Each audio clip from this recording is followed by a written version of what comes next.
ብዙ ሰዎች ወደውታል። ብዙ ሰዎች ደግሞ ያው ሞር ደግሞ እሷ ላይ ትኩረት መጣ። እሱ ቅር አላለሽም? አጭር መልበስ የላትም ብሎ ብዙ ሰውም ተቆጥቷል። ግን አንዳንዴ በመልበስም አይደለም ሁላችን አጭር ለብሰን ያደግነው በክብር ነው። ከቤታችን ከቤተሰቦቻችን ቤት የወጣ ነውና አንዳንዴ ከእናት ጋር ሆነ በጣም ብዙ ልጆች ይለብሳሉ አጫጭር ቀሚስና ክፋት አለው ብዬ አልነበረም። ከቤተሰብ ከምናምን የመጡ ኮሜንቶችስ ምን ነበሩ? ወንድሜ የገለዋለው ነው ያለው ሁለት ወንድሞቼ እና ደግሞ አሁን ላይቭ ላይ አንዳንዴ በምገባበት ሰዓት ያው ሹፌሩ ነኝ። በጣም ብዙ ሰዎች ሹፌሩ ነኝ። እንዴት ነበር ሶሻል ሚዲያ መጀመሪያ ያሰብሽው? ዝም ብዬ ጀመርኩኝ ቲክቶክ። ዝም ብሎ የልጅነት ፎቶ ምናምን ፖስት አደረኩኝ መጀመሪያ። ኳስ ግን ምንድነው እህቴ ቤት አመት ባል ነበርና አጋጣሚ አበሻ ቀሚስ ለብሼ ነበር በሂል ጫማ። ልጆች እየተጫወቱ ቪዲዮ ዝም ብሎ እየተቀራረጹ ነበር በር ላይ። ያው ፎቶ እየተነሱ ነበር ያው የበዓል ፎቶና እስቲ ስጥኝ ኳሱን አልኩኝ። ካሜራው ወደኔ ዞረ። ያው ከ20 ምናምን አመት በኋላ ነው ኳስን በግሬ ጋሚ ነካው። ክርስቶስ ፈጣሪ ሰቀለ። በጣም የኳስ ፍቅር ቢኖረኝም እንትኑ የለም ነበር። ያው በስራ ዓለም ላይ ስለነበርኩኝ ምንም አልጠፋብኝም። ከዛ ደስ ሲል ነበር ብሎ ፖስት ተደረገና ያው ቫይራል ወጣ። አያትሽ ናቸው ሲኒያቸው ምናምን ሲሰበር የነበረው? እናቴ ናት። ታዞር በይ ወደ ሜዳ ሂጂና ተጫወቺ። ጀበናዬ ለቡናዬ ላይ አንድ ጥያቄ ልጠይቅሽ። ቅድምም ስለ ኳስ አንስተ ነው ነበረ። አንቺን አይቶ ኳስ እንደዚህ ትጫወታለች አይደለም ኳስ ታውቃለች ብሎ መገመት በጣም ይከብዳል። ቲክቶክ እንደዛ ስታደርጊው ብዙ ሰው አስደንግጧል። ኳስ ጋር እንዴት ተዋወቅሽ? ኳስ ጋር የተዋወቅኩት ያው በአባቴ ምክንያት ነው። አባቴ ኮች ነው፣ ስፖርት መምህር ነው። ከአባቴ ጋር ሜዳ ላይ ነበር የምንውለው። ያው እሱ አሰልጣኝ ነው።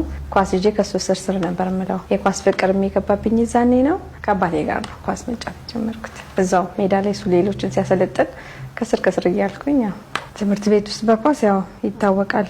ብዙ ዋንጫ አምጥተናል ለትምህርት ቤታችን። እኔ ያደኩበት የምልዩ ወረዳ ትባላለች። ዋናው ቤታችን ጅማ ነው። እናትና አባቴ ግን አስተማሪ ስለነበሩ ፎፋ የምትባል ሀገር እዛ ነው የተማርኩት። ኳስም በጣም ሜዳማ ስለሆነች ቀዝቃዛና ሜዳማ ናት እና እዛ ነው ኳስ መጫወት የጀመርኩት።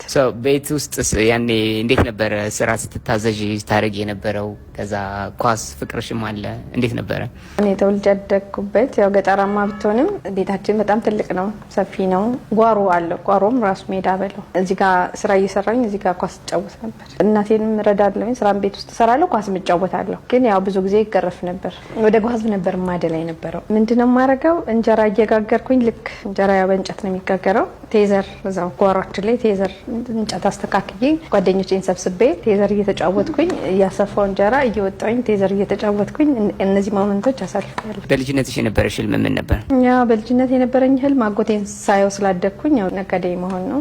የሆንኩትን የፈለኩትን ሆኛለሁ። ለመጀመሪያ ጊዜ ኳስ ስትጫወት እናትሽ ያየሻት እንዴት ነበረ?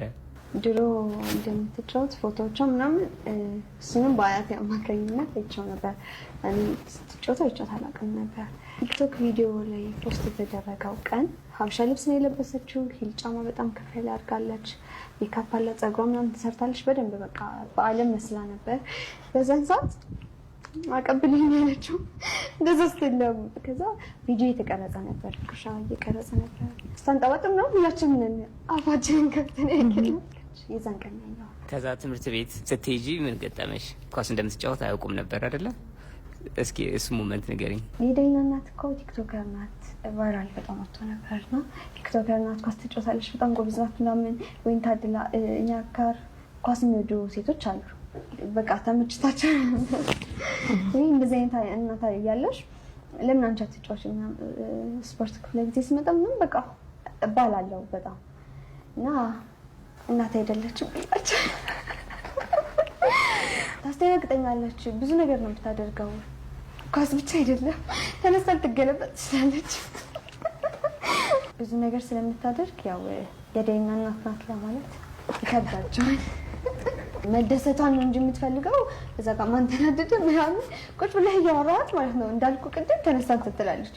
ኧረ ሰው አለ ማለት ነው። እኔ ምን እንደውም የምጠነቅቅላት ቤትስ በጣም ፍሪ ናት። እናት ሳትሆን የቤት የምጨርሻለች ወይ በኢየሱስ እናት ሳትሆን በባምባም ቦታ አንቺ ነሽ። እሺ እኛ እውነት እኛ የምናስበው እንደዛ ቪዲዮዎች ይታያሉ አንዳንዴ ታውቃላችሁ።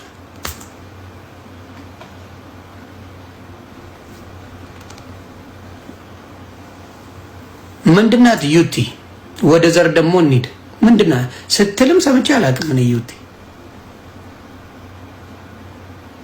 ታውቃላችሁ? ያው ብዙ ሰው ያውቀው አንዱ ኦሮሞ ይላል፣ አንዱ ጉራጌ ይላል፣ ሀዲያም የሚል አለ። ግምት ነው። ኦሮሞ ግምት ነው። ጉራጌ የሚል አለ። ምርጥ ኢትዮጵያዊ ናት ዩቲ።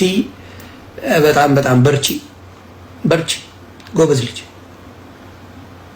ዘር ውስጥ የምትደበቅ ልጅ ስላልሆነች፣ በዘሯ የምትንጫጫ ስላልሆነች፣ በዘሯ ወጥቶ የሚጮላት ስለሌለ እንደነ ሎዛ የምትባል ዘረኛ፣ እቺ ዜዶ የምትባል ዘረኛ እንደሷ ወጥቶ የሚጮላት ስለሌለ ዩቲ አድናቂ